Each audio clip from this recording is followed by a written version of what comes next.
नमस्कार मित्रों। तो आई हमारे आपके आज फिर मुलाकात हो गई। और मैं हमेशा ही कहता हूँ कि जब तक परमात्मा की परमेश्वर की मर्जी है हमारा आपका ये सिलसिला चलता ही रहेगा। तो आज बात करता हूँ, आज मैं थोड़ा एकदम नए विषय पे, हालांकि मैंने कभी इस पर चर्चा नहीं की है, लेकिन ये बड़ा चर्चित विषय है। और कई बार चर्चित विषय होने के साथ साथ ये, अब कहना तो अच्छा नहीं लगता है, धोखे का भी विषय है। मैं बात करने वाला हूँ आपके पितृदोष की। मैंने सोचा पितृपक्ष चल रहा है तो थोड़ा इस पर भी बात कर लें। तो अक्सर ये बड़ा बताया जाता है कि आपकी कुंडली में पितृदोष है, जिसकी वजह से आप तरक्की नहीं कर पा रहे हैं, आप जिंदगी में ऊंचाई प्राप्त नहीं कर पा रहे हैं, आप आगे नहीं बढ़ पा रहे हैं पितृदोष होने की वजह से। तो ये सब कुंडली में कई बार, कई नहीं, काफ़ी अरसे से, कई सालों से ये चला आ रहा है चलन में। तो पितृदोष होता क्या है और वो कहाँ आपको तकलीफ देता है और क्या ये सत्यता है पूरी तरीके से कुंडली के विषय में। और पितृदोष तो कहीं देखा नहीं जाता, जो भी देखते हैं अब वो ज़्यादातर पूजा भी ब्राह्मण ही करते हैं तो पितृदोष भी वही बताते हैं। आप कई बार ब्राह्मण का मतलब पंडितों का नाम ले लो तो थोड़ा बुरा लग जाता है उनको, अरे नहीं लगाना चाहिए भाई, आप बता रहे हैं तो आप ही के विषय में बात करेंगे ना। पूजा भी वही कराते हैं पितृदोष की। तो ये सब उन्हीं का सिस्टम है। तो क्या ये बिल्कुल नहीं होता? होता है, मगर कितना सच है और कितना झूठ, उस पर हम लोग बात करेंगे। तो अभी चूंकि पितृपक्ष चल रहा है तो मुझे अचानक याद आ गया, अंतिम दिन हमने कहा इस पर कभी वीडियो मैंने बनाया नहीं और बहुत भ्रम भी है लोगों को, तो चलिए इस पर आज बात कर लेते हैं। तो आइए आगे बढ़े, उसके पहले एक छोटी सी प्रार्थना और भी करता हूँ कि जिन लोगों हमारे चैनल सब्सक्राइब नहीं किया कृपया कर लीजिए, उससे हमें बल और शक्ति मिलती जो आप लोगों के द्वारा ही आती है। देखिए, सबसे पहली बात तो ये है कि पितृ पक्ष तो ये 15 दिन का रहता है, उसके बाद आ जाती है हमारे यहाँ नवरात्रि, अर्थात देवों का समय। ये पितरों का दिन होता है 15 दिन, ये बिल्कुल सही है, आज से नहीं सदियों से हमारे शास्त्रों में इनका जिक्र भी है और इनको मान्यता भी प्राप्त है और मानते भी हैं लोग।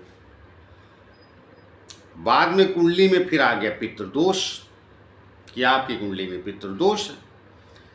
ये थोड़ा गफलत का मामला है, आधा आधा। पितृपक्ष सही, नवरात्र में देव पक्ष भी सही है। नवरात्र का मतलब क्या? 2 नवरात्र अपने यहाँ होती ना, एक चैत्र मास की, मतलब अप्रैल का जब भगवान राम का रामनवमी होती, और ये भगवती दुर्गा के लिए मानी जाती, लेकिन दोनों समय देवों को ही माना जाता। तो ये ज़्यादा नवरात्रि प्रचलित है। अभी जो पितृपक्ष के बाद आएगी उसके दूसरे दिन लग जाती, तो देवों अर्थात पितरों का काल समाप्त होता है और देवों का।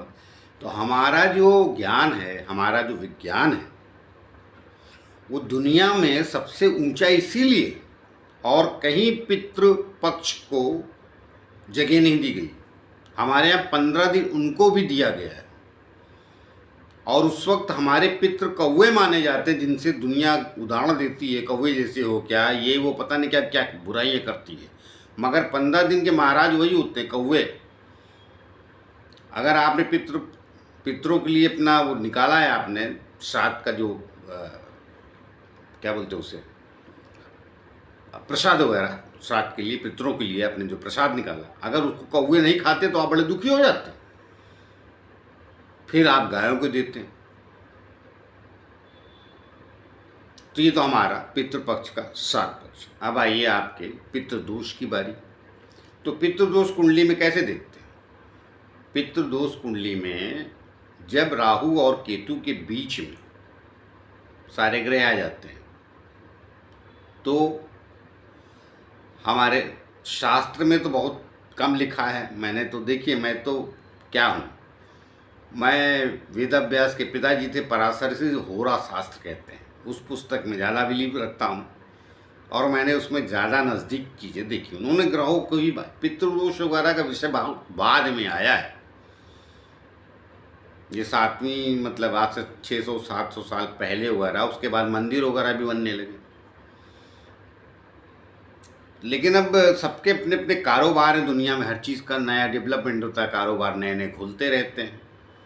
तो ये मत समझिए आप कि दुनिया में सिर्फ दूसरे ही विषय के कारोबार होते हैं, धर्मों में भी कारोबार बढ़ते रहते हैं। हर धर्म में पहले कोई भी धर्म महिलाओं को अपनी पुस्तकें, जो हमारी पुस्तकें हैं अर्थात धार्मिक पुस्तकें, वो बाइबिल भी मनाई थी औरतों को पढ़ना, कुरान तो आज भी उनके यहाँ चलन है। हमारे यहाँ भी वेद पुराण पढ़ने नहीं देते महिलाओं को। काहे नहीं देते थे भाई? कोई तो कारण रहा होगा, तो अब उस पर नहीं जाऊँगा, विषय वस्तु लंबी हो जाएगी। तो ये पितृदोष, और उसके बाद आपकी कई बार बहुत गहरी पूजा करा देते हैं, बड़े पैसे भी ले लेते हैं लोग। अब ये मंदिरों से शुरू हुआ भाई, 2-3 जगह की यूपी के बड़े ठग मशहूर हैं। तो क्या वो पुजारी थे? पंडे? शुरुआत तो उनकी कहाँ से कहाँ हुई थी, बाद में ठगी में मशहूर हो गए, चीज़ें समाप्त हुई, विंध्याचल है। तो अभी कुछ जगह पितृदोष की पूजा कराते हैं, तो पितृदोष कुंडली में पाते हैं। पितृपक्ष तो 15 दिन पक्का है, नवरात्रि पक्की, आपके देवों का दिन इनका, वो बहुत सदियों से हमारे शास्त्रों में उसका वर्णन है। ये कुंडली में पितृदोष पाया जाता है, इसका वर्णन मुझे जरा मिला नहीं, मगर बहुत चलन में। तो मैं कोई बुराई नहीं कर रहा हूँ, लेकिन सत्यता तो जाननी चाहिए। दूसरे कारणों से पितृदोष की पूजा होनी चाहिए, वो कराइए आप, कोई कुंडली में कैसे? काल सर्प दोष जो है आपका, वही पितृदोष, अलग अलग जगह पे उसका नाम लिया जाता है। काल सर्प दोष है आपकी कुंडली में, तो काल सर्प दोष है, तो दूसरा बोले पितृदोष है।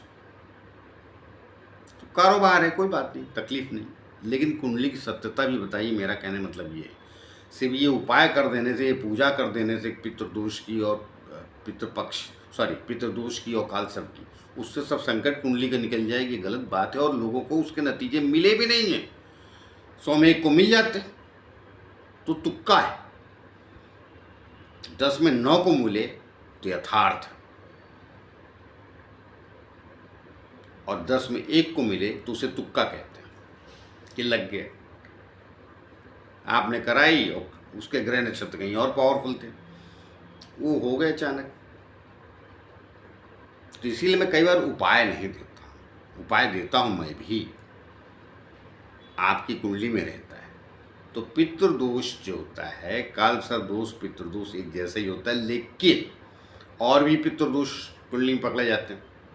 जब आपका लग्नेश और कर्मेश, कर्मेश पिता के स्थान, नवम स्थान धर्म और पिता दोनों पकड़ते हैं। ये ज़्यादा पीड़ित होते तो भी पितृदोष पकड़ लेते हैं कि आपको ये आपका कर्म स्थान और आपका भाग स्थान अर्थात धर्म स्थान दोनों सपोर्ट नहीं कर रहा, पितरों का दोष। लेकिन जब मैंने अपनी जिंदगी में पाया, देखा, तो भाई माफ़ कीजिएगा, अब इतना भी दोष नहीं था। बड़े बड़े मैंने देखे हैं, कई पीएम की कुंडलियों में, कई राष्ट्राध्यक्ष कुंडलियों में, कई बहुत रईस लोगों को, सबके काल सर्प दोष है, उन्होंने पूजा नहीं कराई थी और बने। तो अब जिसकी कुंडली में जब तक दुख लिखा है तो लिखा है। और वैसे भी आयु उसकी बताई गई है कि 42 साल के ऊपर काल सर्प दोष पीछा छोड़ देता। काल सर्प दोष का मतलब ये होता है कि जहाँ राहु लिखा और जहाँ केतु, उसके एक ही साइड में सारे ग्रह चले जाए, एक तरफ, लेफ्ट या राइट। और जब दोनों तरफ राहु केतु जहाँ लिखा है, राहु मान लीजिए द्वितीय स्थान पे राहु लिखा है, अष्टम स्थान पे केतु लिखा है, तो लेफ्ट साइड में जितने ग्रह अर्थात आपके तीसरे, चौथे, पांचवें, छठवें स्थान तक जितने ग्रह हो जाएंगे, सारे ग्रह जितने सारे, तो वो काल सर्प दोष की कुंडली पकड़ी जाएगी। या राइट साइड पे अर्थात लग्न में, 12वें, 11वें, 10वें और 9वें। और कई लोग एकाध ग्रह इधर उधर हो जाते हैं, एक ग्रह इधर, तो बोले अर्धकाल सर्प दोष है, ये बीच में नया चलन चला। तो पितृ पक्ष से याद आया मुझे कि पितृदोष की भी बात कर लीजिए। तो मैं सच बोल देता हूँ आपको, ज़्यादा डराने का विषय है, सच्चाई जरा बहुत कम है। और उसकी सब मंदिर भी बन गए। भगवान शंकर जो है नासिक में, त्र्यंबकेश्वर में काल दोष के निवारण के लिए हो गए। बाकी के ज्योतिर्लिंग के अलग फल हैं उनके, वहाँ पे जाके काल दोष की पूजा वहीं होती, सबसे ज़्यादा बेहतर। हालांकि हर ज्योतिर्लिंग में होती, मंदिर में भी होती, घर में भी होती, जहाँ मौका मिले वहीं कर लीजिए। तो आप नहीं करते पंडित जी, तो सारी पूजाएं ब्राह्मण ही करते हैं। तो ब्राह्मणों का पूजाएं ही हैं, मगर कुंडली झाके पितृदोष बताना, तो फिर बाकी बताइए। और दुनिया में ऐसा कौन सा खानदान जिसके परिवार में किसी न किसी ने कुछ दोष न किया? सब पवित्र थे, कोई ना कोई तो दोषी रहा ही होगा। और पितृदोष पकड़ा कैसे जाता है? बड़ा साधारण सा है मामला कि पितृ नाराज है, आपको आशीर्वाद नहीं दे रहे, पूजा से ही आशीर्वाद देंगे आपको, क्योंकि उनकी आत्मा अभी तक भटक रही है। तो भाई बाकी पूजा पाठ करा लेने से उनकी आत्मा को मुक्ति मिलती, वो बात तो मैं मान लेता हूँ, क्योंकि उनकी आत्मा भटक गई तो आप कहाँ दोषी? हाँ, आपने पालन नहीं किया है शास्त्रों का। जब वो दुनिया से गए तो आपने उनका मतलब तेरही नहीं की, बरही नहीं की। आजकल तो ये भी चल गया, 13 दिन वो मानिए, और उसके दो तीन दिन के बाद बरखी भी कर दी है, जबकि 1 साल के बाद होती थी। तो नियम बदल दिए ना, क्योंकि संसार की चीज़ें बदल गई, गतिविधियाँ। तो कहने का मतलब जब गतिविधियाँ और संसार के नियम बदलते हैं तो कुछ चीज़ें कुंडली में और दोषारोपण में बदल जाते हैं। ऐसा कोई दुनिया के संसार का खानदान नहीं जिसके घर में कोई न कोई पिछले 4 पुश्त निकाल लोगे तो दोषी नहीं रहा होगा। दोषी का मतलब कुछ बुरे काम नहीं किए होंगे। तो भाई देखिए, ठीक है, आस्था के लिए, दूसरे की मना शांति के लिए एक ओरा होता है, हम नहीं जानते हैं पितृ हमारे नाराज है क्या, उसके सिस्टम के लिए आप करा लीजिए। भयभीत करके सब मामला ठीक नहीं। और अपने देश में तो अजीब अजीब जगह, कई जगह ब्राह्मण शराब पीते हैं और कई जगह तो बहुत नहीं पीते हैं। अपने यूपी में छूते नहीं, दोषी मानते। आप बिहार चले जाइए, बगैर मजरा और शराब के बोलते हैं शादी नहीं होगी। तो भाई कौन पवित्र कौन अपवित्र है, ये तो आप ही लोग निर्णय कर लो। मैं तो कुंडली की बात जानता हूँ, जिसके जहाँ ग्रह लिखे हैं, बैठे हैं, वो निर्णय सही होगा। आप उसमें कुछ विरोध में बोल दीजिए तो भाई नाराज तो होंगे। नाराज तो आतंकवादी भी हो जाते हैं, उनके विरोध में बोल दीजिए। आप लोग तो सज्जन लोग, जो देव मार्ग, सामाजिक सुसंस्कृत कैसे रही जाती वो बताते हैं। एक आधी के गलत हैं, कोई बात नहीं, तो नाराज तो हो जाते। तो आप भी नाराज मत होइए, वर्तमान के समय को समझने की चेष्टा कीजिए। रिटर्न तो मामले से अब कुंडली मैं भी करीब 15-20 साल से जानता हूँ, तो आपके ही कहने पे सब मैं भी देखा था, लेकिन नहीं, वो सच नहीं। तो आज पता नहीं कहाँ से दिल आया कि पितृपक्ष में पितृदोष की बात कर दूँ। तो क्या आप देखिए, आपकी कुंडली में पितृदोष है, राहु केतु के एक्सेस में, अर्थात लेफ्ट या राइट में एक तरफ जो भी ग्रह गए, बाकी भी होता है पितृदोष। ऐसा ये कहते हैं, मैं नहीं,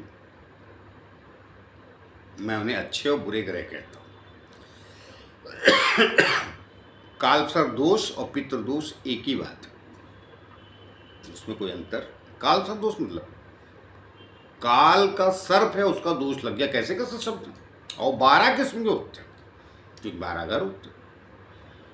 ये मुझे मध्यकालीन पुस्तकों में सब बहुत मिलता है, 200-300 साल से जो लिखी गई पुरानी, वो हमने तो नहीं पढ़ा उसमें, बहुत पुरानी पुस्तकों में। खैर चलिए, वो विषय लंबा हो जाए, फिर दोषारोपण हो जाता है। तो अगर किसी कुंडली में पितृदोष दिखता है, कोई कहता है, तो बहुत ज़्यादा डरिए मत। अपनी सुख शांति के लिए, अगर वो भी ब्राह्मण है, उनका भी कारोबार है, पूजा पाठ कराना है तो करा लीजिए, लेकिन वो 1000, 2000, 3000 तो ठीक है, वो कई लोग 30-40 हज़ार ठग लेते हैं, तो ठगी का नहीं होना चाहिए। जैसे कि ठग मशहूर थे, बीच के भी तो ख़त्म हो गए। कहाँ के? बनारस के ठग। वो बनारस के सब पंडे ही होते थे, अर्थात पूजा पाठ कराने वाले। हिमाचल के भी होते थे, और भी कई जगह के। तो वो भी अपने धर्मशास्त्र में ब्राह्मणों को समझना चाहिए, उससे कुछ आपको खूबियाँ और उपलब्धियाँ नहीं मिली, आपके ज्ञान को कमियाँ ही मिली। तो थोड़ा सच्चाई में चले जाइए। कौन नहीं कराना चाहता, अपने धर्म के अनुसार जीना चाहता। और सनातन धर्मी तो विशेष रूप से। लेकिन क्या आप सनातन धर्म को पूरा पालन कर रहे हैं? तो पितृदोष, पितृपक्ष सही, मैं उसके बिल्कुल और देवों को भी, सब पूजा पाठ सब अपनी जगह। ये 2-3 चीज़ों का जो भ्रम है, और भी 1-2 चीज़ों का है। मांगलिक दोष की बड़ी चर्चा होती है। अरे जब कब क्या था भाई, आज 90% कुंडलियाँ मांगलिक हैं। किसकी शादी होती है 28 के पहले? बहुत कम लोगों को होती है। चलिए आई, तो चर्चा और लंबी ना हो चुकी है। तो जो मुझे जितना कहना था वो मैंने कह दिया। आइए आगे मिलते किसी और नए विषय को लेकर, तब तक के लिए आज्ञा दीजिए। जाते जाते फिर से प्रार्थना है कि जिन लोग हमारे चैनल सब्सक्राइब नहीं किया, कृपया कर लीजिए, उससे हमें बल और शक्ति मिलती है। नमस्कार।